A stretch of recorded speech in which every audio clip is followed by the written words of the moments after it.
जंगलों और ऊंचे पहाड़ों के बीच सूरज की रोशनी मुश्किल से धरती तक पहुंचती थी। वहां एक वादी थी, सदियों से इंसानी कदमों से खाली और रहस्यमय खामोशी से भरी हुई। पेड़ों की जड़ें पत्थरों को चीरकर धरती के भीतर गहरी पकड़ बनाए खड़ी थीं। हवा में नमी, सड़न और किसी भूले राज की अजीब महक हमेशा तैरती रहती थी। रात में भेड़ियों की हुआ गूंजती और दिन में कौवों की आवाजें डर बढ़ाती थीं। उस वीरान वादी के किनारे एक ठंडी नदी बहती थी, जिसका पानी बर्फ जमा देता। उसी नदी पर अक्सर नहाने और पानी भरने एक युवती आती थी, नाम सुरजना। सुरजना आम लड़की नहीं थी, बल्कि उसकी सुंदरता मानो प्रकृति की कारीगरी थी। उसके लंबे काले बाल भीगे शरीर से चिपक जाते और हर लट में जादू झलकता। उसकी आंखें गहरी, होंठ गुलाब की पंखुड़ी जैसे और रूप अलौकिक था। मां बाप बीमारी से गुजर चुके थे। गांव वाले उस वादी को मनहूस मानते थे। लोग वहां नहीं आते, मगर सुरजना वहीं रहती, जंगल और नदी से जुड़ी। वह फल तोड़कर खाती, गुफाओं में रातें गुजारती और अकेलेपन से मजबूत बनती। फिर भी भीतर कहीं गहरी तन्हाई उसकी आत्मा को चुभती रहती थी। कभी कभी वह आसमान की ओर देखती और किसी साथी की ख्वाहिश करती। उसी वादी में सदियों पुराना एक साधु भी बसता था। लोग उसे लाती साधु कहते। सफेद बर्फ जैसी लंबी दाढ़ी, अंगारों जैसी आंखें और चिथड़ों में लिपटा शरीर। कहा जाता था वह जवान कन्याओं की पाकीजगी से ताकत हासिल करता है। गांव की औरतें बेटियों को चेताती, उस वादी के साधु से दूर रहो। मगर सुरजना इन बातों को अंधविश्वास मानती और कभी ध्यान नहीं देती। एक शाम बारिश में भीगे कपड़े समेटते लौटते समय उसने आहट सुनी। पलटकर देखा तो धुंध में एक लंबा डरावना साया धीरे धीरे उभरा। वह साधु था, आंखों में अजीब चमक और चेहरे पर रहस्यमयी मुस्कान। सुरजना का दिल तेज धड़कने लगा और शरीर कांप उठा। साधु ने गहरी आवाज में कहा, ठहरो बेटी, तूफान में कहां जाती हो? उसकी आवाज में ऐसी ताकत थी कि कदम अपने आप रुक गए। बारिश तेज थी, बिजली कड़क रही थी और खामोशी सांसों जैसी सुनाई दे रही थी। साधु ने कहा, मैंने तुम्हें नदी पर कई बार देखा है, तुम बेहद खूबसूरत हो। सुरजना का चेहरा शर्म और डर से लाल हो गया। वह बचकर निकलना चाहती थी, मगर साधु हर कदम पर उसका रास्ता रोक लेता था। अब दोनों इतने करीब थे कि सिर्फ सांसों का फासला रह गया। साधु बोला, तुम अकेली हो, मैं भी सदियों से अकेला हूं।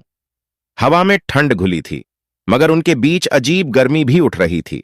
साधु ने कहा, डर मत, यह वादी तुम्हें अपनी असली शक्ति दिखाएगी। सुरजना की आंखों में डर और जिज्ञासा का अजीब मिश्रण था। उसके भीतर खिंचाव था, मानो कुछ अनकहा उसे साधु की ओर खींच रहा था। साधु ने उसे अपनी झोपड़ी में चलने का आग्रह किया।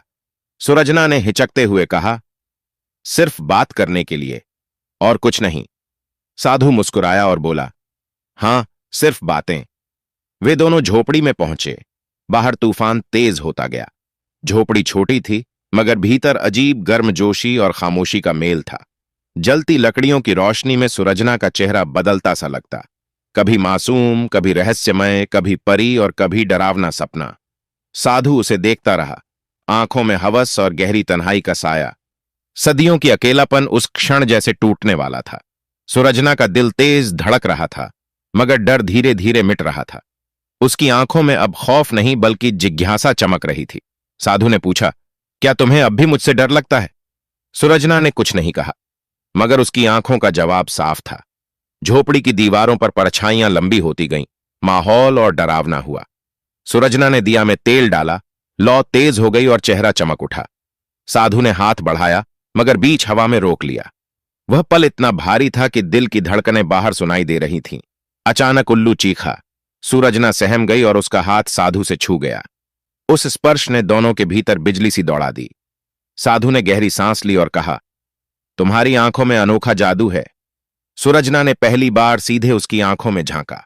वहां हवस थी, मगर साथ ही अजीब मोहब्बत भी छुपी थी। लकड़ियां छटकने लगीं, चिंगारियां उड़कर माहौल और भी भारी बना रही थीं। साधु ने उसके बाल छूने की कोशिश की। सुरजना पीछे नहीं हटी। उनकी सांसें आपस में मिल गईं, दोनों बेहद करीब आ गए। तभी बाहर तेज झोंका आया और दिया बुझते बुझते फिर से जल उठा। रोशनी में दोनों चेहरे ऐसे दिखे मानो दो किस्मतें टकराने वाली हों। जंगल खामोश हो गया, जैसे जानवर भी इस पल को देख रहे हों। साधु ने फुसफुसाया, यह लम्हा हमारी तकदीर बदल देगा। सुरजना ने आंखें बंद कर लीं। उसकी झिझक अब पिघल चुकी थी। दोनों और करीब आए, उनके होठों के बीच बस सांस भर की दूरी थी, मगर तभी बाहर आसमान गड़गड़ाया और मूसलाधार बारिश शुरू हो गई। बूंदें झोपड़ी की छत से टपकने लगीं, भीतर का माहौल और गूढ़ हो गया। साधु और सुरजना दोनों ठिठक गए, जैसे कुदरत ने पल रोक दिया। वो अनमोल लम्हा अधूरा रह गया, सांस कभी पूरी नहीं हो सकी। परछाइयां दीवारों से मिटने लगीं, झोपड़ी फिर खामोशी में डूब गई।